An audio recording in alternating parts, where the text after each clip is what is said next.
ગીર સોમનાથ જિલ્લાના કોડીનાર તાલુકાના ઘાટવડ ગામે બનેલી આ ઘટના માત્ર એક અકસ્માત નથી, પરંતુ પીજીવીસીએલની બેદરકારી અને ઉદાસીનતા અને નફટાઈનું જીવલેણ પરિણામ હોવાનું લોકો ખુલ્લેઆમ કહી રહ્યા છે। ઘાટવડ ગામમાં પીજીવીસીએલની બેદરકારીને કારણે આશાસ્પદ યુવાનનું કમકમાટી ભર્યું મોત થયું હતું।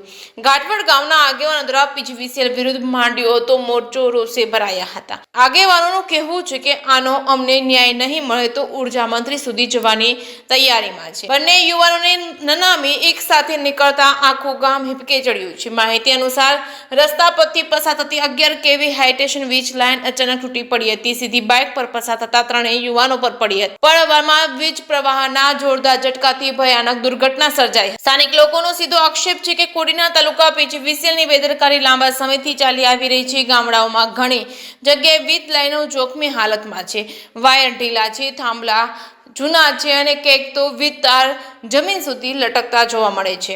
કેસિંગ ગુજરાતી સાથે સબીર સિલોત, કોડીનાર। મને આપનો પરિચય આપો। મારું નામ ઘાટવડ ગામના મસરીભાઈ ભાયાભાઈ બામણિયા। શું ઘટના ઘાટવડમાં આજે બની છે? ઘાટવડમાં ઘટના એવી ભયંકર બની છે કે જીએબીના મિસ્ટેકને કારણે અગાઉ એને ફોન 4 દી પહેલાં કર્યા હતા, તો એ લોકો રિપેર કરવા ન આવ્યા, એને હિસાબે ન બનવાની ઘટના બની અને 2 યુવાન છોકરા, એક દરબાર સમાજના અને એક કોળી સમાજના, ભયંકર બનાવ બન્યો છે। જીએબીના બેદરકારીને કારણે ઘણી વખત ફોન કરી લોકો ફોન બંધ કંઈ ઉપાડતા નથી અને જવાબ દેતા નથી, એટલે જીઈબીની એટલી બધી બેદરકારી છે। એમાં આ બારણભાઈ છે એ ખાસ તો આખો દિવસ રામેશ્વર હોટલમાં બેઠા રહી છે ને જ્યારે ફોન કરે ત્યારે એમ કહે છે, ખેડૂતો ફોન કરે તો એમ કહે છે કે અમે સાઈડ ઉપર છે, અમે સાઈડ ઉપર છે, એને ગોતો એટલે અહીંયા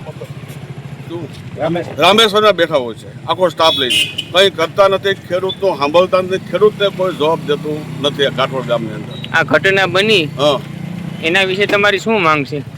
એના વિશે માંગ અમારી એવી છે કે ખેડૂતો દરેક હેરાન થાય છે અને જીએબીએ આ બધા ફોલ્ટ છે રિપેર કરવા પડે ને કરવા પડે।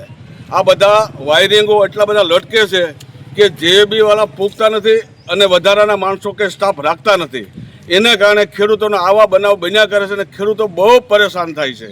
અને મહેરબાની કરીને જીબીને એટલું બધું તમારે આપણે કહેવું પડે એમ છે કે એની બહુ બેદરકારી છે। ફોન કરે કોઈનું સાંભળતા નથી ઘાટવડ ગામની અંદર, અહીંયા કોઈ આગેવાન જેવું છે નહીં એવું એ માનીને બેઠા છે, એટલે એની ઘરની ધોરાજી આંકે છે। બરાબર, તો આ તમારી માંગ નહીં સ્વીકારાય તો તમે શું કરશો? અમે આના વિશે બહુ આગળ પગલાં લેવાના છે, લેશું અને લેવાના છે। બને એટલા પ્રયત્ન ઉર્જા મંત્રી સુધી આ પ્રશ્ન પહોંચાડવાનો છે। આગળ તમે જાણ કરી કોઈને? હા, જાણ કરી, જોવા આવ્યા હતા, પણ હજી પંચનામું બાકી છે, કારણ કે ડેડ બોડી જ્યાં સુધી ન આવે ત્યાં સુધી પૂરું પંચનામું થયું નથી, એટલે હવે અમને એ બોલાવશે ત્યારે અમે આગળની વ્યવસ્થિત કરશું।